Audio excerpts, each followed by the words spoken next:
KF-21 양산 1호기 출고, 전 세계가 놀란 이 사건 뒤에 UAE의 2차 도입 협상이라는 대반전이 숨겨져 있다는 사실 알고 계셨나요?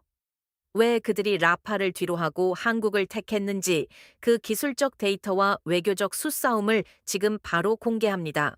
안녕하세요. K방산의 심층 분석을 전해드리는 채널입니다.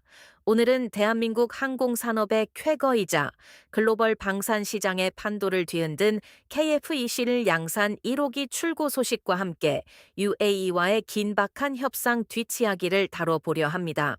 지난달 공식 발표된 KF-21 양산 1호기 출고는 단순한 기체 생산을 넘어 한국이 독자적인 4.5세대 전투기 운용국으로 자리매김했음을 의미합니다. 이미 여러 외신에서도 이를 25년 만에 쾌거라 평가하고 있죠. 잠깐 여기서 퀴즈 하나 나갑니다. KF-21이 초음속 비행을 성공한 시점은 정확히 언제일까요? 정답을 아시는 분들은 댓글로 남겨주세요.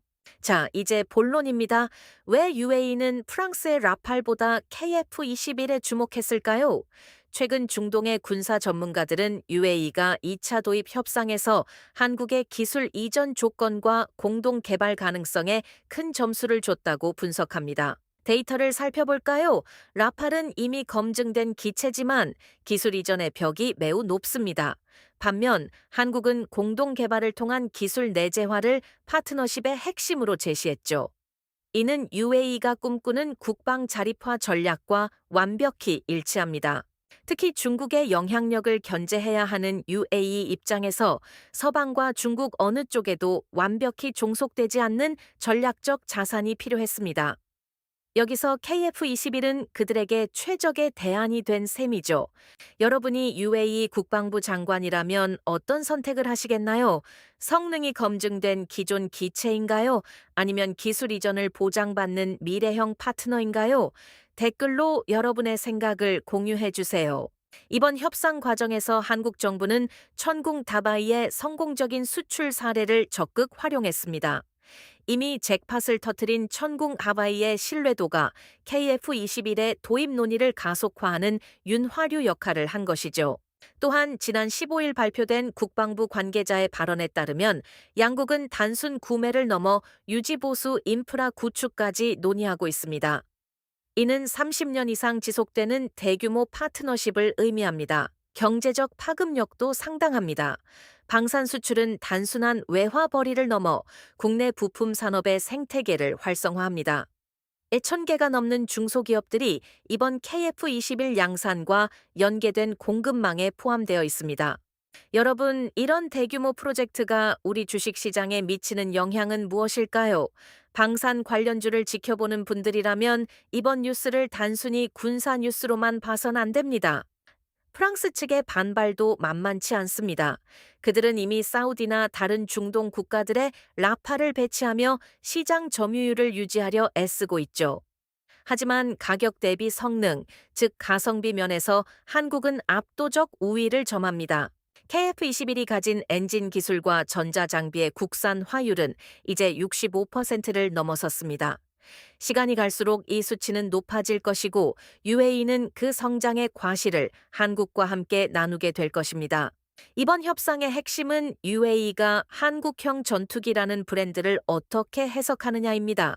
그들은 단순한 기체 구매자가 아니라 공동 개발을 통해 자국 기술력을 확보하려는 전략적 투자자로 변모하고 있습니다. 여러분은 KF-21의 성능 중 어떤 부분이 가장 기대되시나요?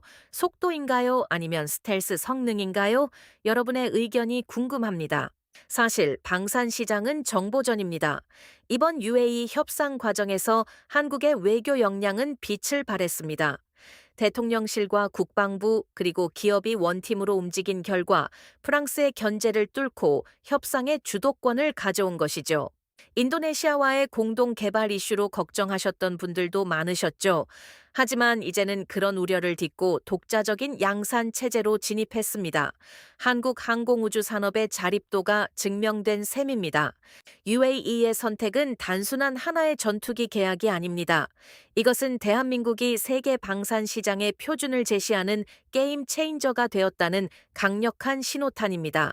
여러분, 혹시 관련 분야에 종사하시거나 투자하시는 분 계신가요? 여러분의 경험이나 생각이 있다면 댓글로 알려주세요. 함께 이야기 나누고 싶습니다. 다음으로 살펴볼 내용은 더 놀랍습니다.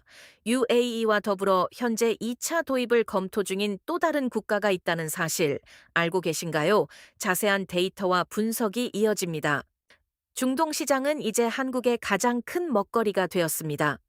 오일머니가 한국의 하이테크 전투기 기술로 전환되는 과정에서 한국의 방산 기업들은 유례없는 호황을 맞이하고 있습니다. 전문가들은 향후 5년 내에 KF-21의 수출 대수가 수십 대에서 100여 대 규모로 확대될 것으로 예측합니다. 이는 한국이 세계 5대 방산 수출국으로 도약하는 발판이 될 것입니다. 퀴즈 하나 더. 대한민국이 방산 수출 4대 강국에 진입하는 날, 우리가 가장 먼저 주목해야 할 분야는 무엇일까요? 여러분의 의견을 기다립니다. 프랑스 라팔, 그리고 미국의 F-35와 비교했을 때 KF-21의 최대 강점은 유지 보수 비용입니다. 운영 효율성 면에서 KF-21은 중동 국가들에게 거부할 수 없는 매력을 제공하죠. 또한 한국은 고객 맞춤형 커스터마이징에 강합니다. UAE가 요구하는 특정 센서 통합이나 지형 맞춤형 데이터 링크 구축을 한국은 빠르게 대응할 수 있는 시스템을 갖추고 있습니다. 결국 방사는 신뢰입니다. UAE는 한국의 기술력뿐만 아니라 약속을 지키는 국가라는 점에 큰 신뢰를 보내고 있습니다. 이것이 바로 우리가 프랑스를 이길 수 있었던 진짜 이유입니다. 이번 영상 보시면서 K방산에 대해 새롭게 알게 된 점이 있으신가요? 여러분의 소중한 의견은 더 좋은 영상을 만드는데 큰 힘이 됩니다. 마지막으로 이번 KF-21 양산 1호기 출고는 시작일 뿐입니다. 앞으로 진행될 무장 통합 실험과 실전 배치 과정에서도 우리는 계속해서 새로운 뉴스를 만들어낼 것입니다. 오늘의 분석 어떠셨나요? 여러분은 어떤 선택이 한국 방산의 미래를 결정할 것이라 보시나요? 댓글로 활발한 토론 부탁드립니다. 오늘 내용이 유익하셨다면 구독과 좋아요, 그리고 알림 설정까지 꼭 부탁드립니다. 다음 영상에서는 더 깊이 있는 밀리터리 분석으로 찾아오겠습니다.